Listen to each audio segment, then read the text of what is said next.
Ministeerri muummee Itoophiyaa Dr. Abiy Ahmed idhaaromsa guddicha Itoophiyaa fulbaana 9 eebbifama jedhamee eegamu ijaarsa isaa eegalchiisuudhaan muummeen ministeera duraanii Mallas Zeenaawitiif galata olaanaatu malas jiranitti jiru. Abiy marii sadarkaa ministeerotaatti gorsaa dhimma hawaasummaa isaanii waliin iddoo piroojeektiin jiru gubbatti taa'uudhaan hanga duraa kanas yeroo galateeffatan dhagamaniiru. Ministeerri muummee duraanii Mallas Zeenaawiin haala mijataa ture fayyadamuudhaan idhaaromsa jalqabsiisuu isaaniitiif galateeffamuu qabas jiranitti jiru. Kun tarkaanfii sirrii bulchaa biyya tokkoo irratti eegamu ta'ee ibsamuu akka qabus kan ibsa muummeen ministeera Abiy Ahmed haa ta'uutii malee isaan ijaarsa piroojeektichaa eegalanii waggaatti lubbuun isaanii darbuudha kan isaan dubbatan. Yeroo muummeen ministeera Mallas Zeenaawiin boqotan ijaarsi piroojeektichaa sadarkaa jalqabaa irra turedha Dr. Abiy Ahmed kan yaadachiisan. Sanas ta'u garuu jalqabuu isaanii qofaaf galata argachuu qabu gatiin isaanis beekamuu qabas jiraniiru. Erga Mallas Zeenaawiin du'ee boodaangoo kan qabatan muummeen ministeera Hayilemaariyaam Dassaalanyis hojii ijaarsa piroojeektichaa tuufsisuu isaaniitiif galateeffamuu qabas jiranitti jiru. Waggoota 10 dura piroojeektiin humna ibsaa Afrikaa keessaa tokkoffaa akka addunyaatti sammuu maqaa guddaa qabu kun akka bu'uuraatti kan kaan muummeen ministeera Mallas Zeenaawii ture. Sana booda muummeen ministeera Hayilemaariyaam Dassaalany hojii ijaarsa piroojeektichaa daddaqaa turuulee hanga tokko gara fuulduraatti akka deddeemu tattaaffii godhanii jiranitti jiru.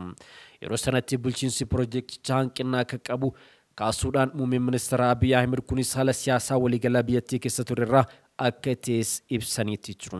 Hojiin dura ture haala amma piroojeektichi ittiin xumurame waliin abadan wal dorgomuu hin danda'u kan jedhan Dr. Abiy Ahmed sababiin piroojeektii kanaatiif walitti bu'iinsii fi waraanni kan hammaate waqtii ijaarsi xumurarra ga'e akka ta'es ibsaniitti jiru.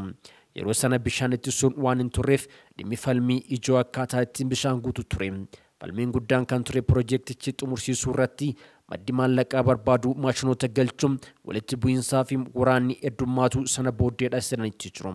Morkatootiin hedduun biyya baanii leenjuudhaan kan rakkisaa turanii seessan booda ta'uu isaanii Dr. Abiy Ahmed yaadachiisaniiru.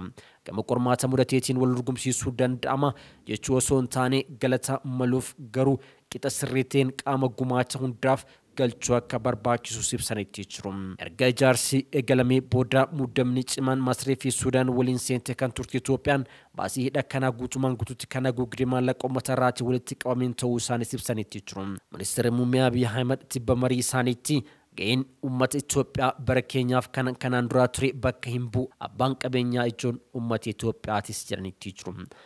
Haa ta'uutii malee baroota keessatti dhimmicha murteessuun kan namootiin dursa osoo hin hambifanne yookiin ammoo osoo hin xiqqeeffamne haaluma sirrii isaaniitiin galateeffamuu akka qabu kaasuudhaan seenaa saamuu osoo hin taane dhaloota seenaa hojjetu akka ta'an yaadachuun barbaachisaadhas jedhanitti jiru.